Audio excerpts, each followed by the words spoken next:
your reaction when you found out the news that you guys had acquired a player the caliber of Arenado? Obviously, Arenado, who is so good on both sides, offensively, defensively. How does that change the outlook for you guys? Well, you answered the question. He's very good offensively. He's very good defensively. In addition to that, I mean, super excited. Obviously, I mean, rightfully so. I understand St. Louis has a lot of warm and fuzzy even in the cold temperatures right now for a lot of reasons, including Nolan. And the guy's a really good player. He's an established player. He's a pillar of what we're doing as far as being strong on both sides of the baseball. And he also is a high character guy that is super dedicated about winning and loves the game of baseball. So he's going to fit right in. All right, Derek Gold, St. Louis Post-Dispatch. Hey, Mike, just as an opening, I guess, can you take us through what today and maybe tomorrow might be like that is different than normal spring trainings? Yeah, Derek, how you doing, man? Hope all's well with you. Thanks. I'm a few blocks away, so weather's nice here, huh? Yeah, it's beautiful. Maybe you can be a knothole gang guy and peek through. So you can work on the tipping. You can be part of the tipping pitching station. No, it's not any real different in the sense of what we're looking to accomplish with our day one. We look back at the last couple of years of day one spring trainings, and we take notes and modify it to today's workout.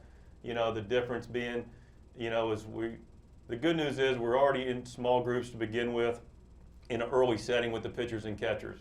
The other good news, we have this wonderful complex down here at Roger Dean that allows us to spread out. So as far as the schedule itself goes, we should be able to execute it without any issues and stay super compliant with all the COVID protocols taking place. Probably the biggest modification we've had to make is we throw off of a 6-pack of mounds, as you know, and typically we have, up to all 6 being used at one time. We have groups of 4 now. So instead of all 4 being able to throw at one time, we have to go every other mound. So my Charlotte Mecklenburg education tells me that we have 6 mounds. We can only have 3 going at a time. So we've peeled off the 4th side to throw in another location with Brian Eversgerd, our bullpen coach. But other than that, we pretty much have been able to feel good about executing our schedule. Probably the only other compromise that we've had to make is, there's no team dialogue in a clubhouse setting.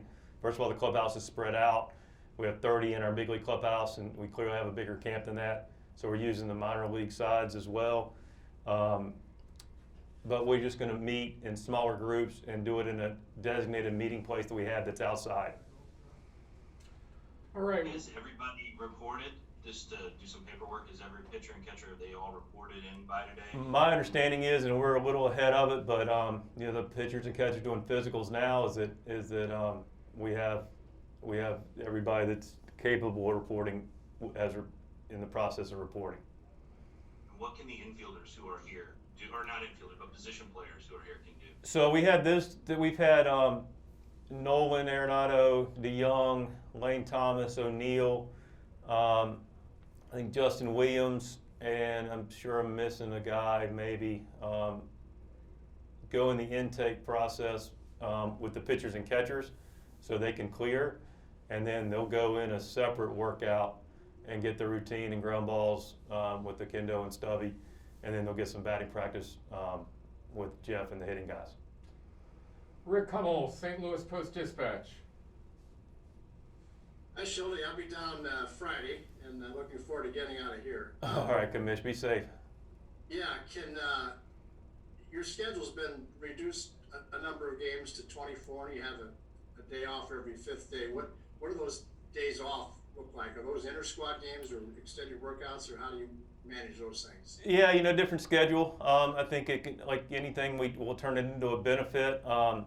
We've declared 2 official off days, the 6th and the 21st of March. The other off days will basically be, some work days that will be staggered. I think it'll be a benefit to us in the sense that, we can be real specific with, having that extra time away from games to be able to concentrate on things individually and collectively that that we feel like needs the attention. Thank you. Yes, sir. Jeff Jones, Belleville News Democrat. Hi, Shildt. I guess we're doing schedules, so I'll be down Sunday. Okay. Thank you, Jeff.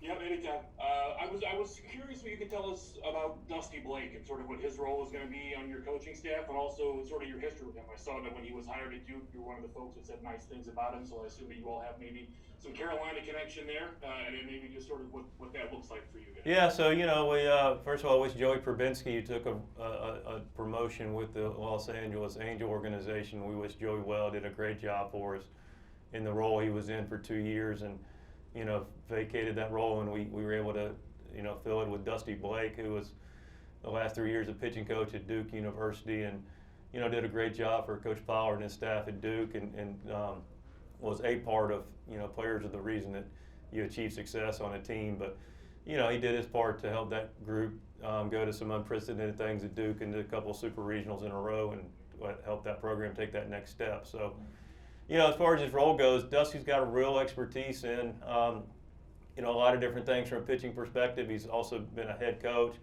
previously at a small school, Pfeiffer. So he's got a baseball background, understanding how the big picture of things look from a baseball perspective.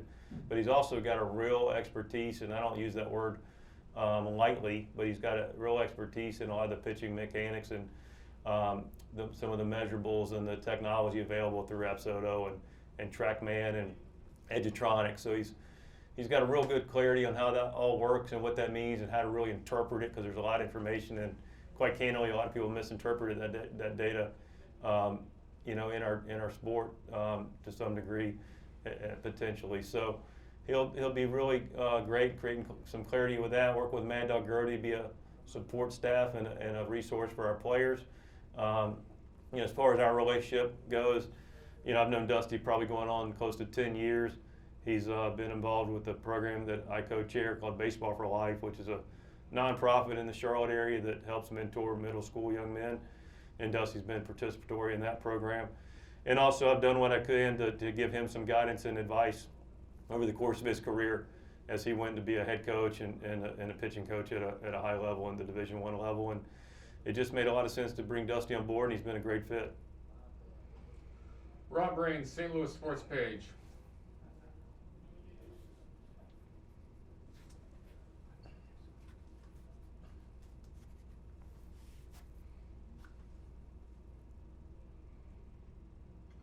Rob, you're muted. Sorry, thought I was unmuted.